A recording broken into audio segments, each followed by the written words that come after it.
Sir, ask ko lang po. Kakain ko lang po ngayong January 24, 2024 as permanent. Ask ko po kung may sasahurin ako sa darating na bakasyon this month of June. Thank you, sir. So, ito po ay tungkol sa usapin ng PVP, Proportional Vacation Pay. Yun po yung sahod na binibigay sa mga guro during school break. And sa pagkakaalam po natin, we all know, June 1 ay simula na po ng bakasyon ng mga teachers. June 1 hanggang sa July 28 po, walang pasok. Yun po ay part ng school break. So, dapat po yung sasahurin ng mga teachers during that time ay galing sa kanilang na-earn na PVP or Proportional Vacation Pay. Ngayon kung ikaw ay na-hire ng January 24, ay nasa kalagitnaan ka na po ng school year. So, ibig sabihin nito na ito pong buong bakasyon, from Christmas vacation, kung kailan hindi ka pa na-hire, at ngayong paparating na school break, yun po yung total na bakasyon na siya pong mabibigyan ng sahod base sa PVP for the entire school year. So, dahil nasa kalagitnaan ka, it means na medyo nasa kalahati lang din, ng mga araw na yan, ang dapat ay may sahod ka. So, ito po yung posibleng mangyayari. Depende po ito sa magiging option na pipiliin ng PSU ninyo, yung gumagawa ng sahod. Kung ikaw ay na-hire ng January, baka po sa ngayon, March ay pasok ka na sa PSU ninyo or kaya ay by April, kakapasok ka doon sa PSU. Yung iba ay hindi nilang papasukin, hintayin na lamang yung pagsimula ng next school year. Kapag ikaw kasi ay, kung titignan po natin, hindi dapat buo yung sahod mo ngayong school break. Mayroon kang dapat na sahod, pero hindi po siya buo. Kasi nga, hindi buo yung serbisyo mo sa kasalukuyang school year. Ngayon, itong PSU ay sobrang dami po ninyo, no?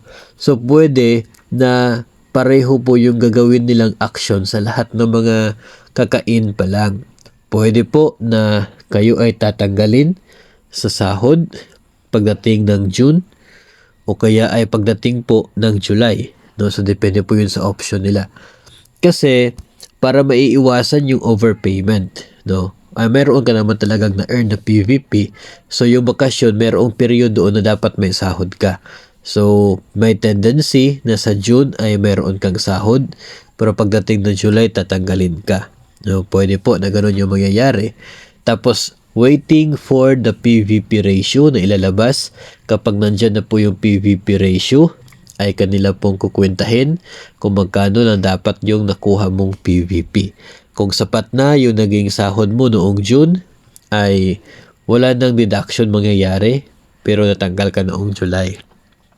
Kung makikita po na kulang yung June na sahod na natanggap mo kahit bakasyon, ay pwede ka nilang bayaran doon sa kulang sa PVP. Pero tanggal ka sa July. Pwede rin na tatanggalin ka nila ng June, tapos ibabalik yung sahod mo pag susunod na school year. So, ang tanong ngayon, nasaan yung PVP na nakuha mo from January until end of the school year? So, hintayin nila yung lalabas yung PVP ratio. Kapag nandyan na, kukwentahin kung magkano yung makukuha mo, saka babayaran ka ng corresponding amount. Pwede po na gano'n yung option nila. Pwede rin naman na hayaan ka na mag-exist sa payroll kahit bakasyon. It means matatanggap mo buo yung sahod mo during vacation. Tapos paglabas ng PVP ratio, kukwentahin, ito lang dapat yung nakukuha mong sahod noong bakasyon. Tapos yung actual na natanggap mo, ganito, medyo malaki, sobra. So, yung kulang, yung difference niyan, ay ikakaltas sa future ng mga sahod mo as PVP overpayment. So, depende po yun sa option, diskarte ng inyong pong PSU kung ano po yung mas madali para sa kanila na option. And ito po